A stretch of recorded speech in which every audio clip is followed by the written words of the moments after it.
Hi పిల్లలు.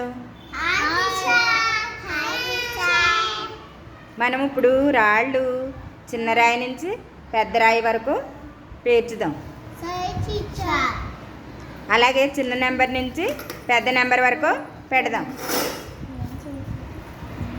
అలాగే పుల్లలు కూడా చిన్న పుల్ల నుంచి పెద్ద పుల్ల వరకు పెడదాము.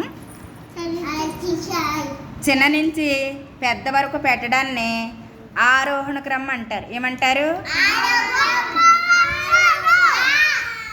ఆరోహణ క్రమం.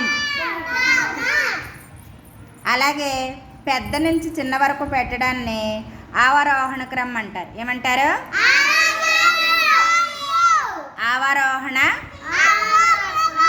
క్రమం అంటారనమాట.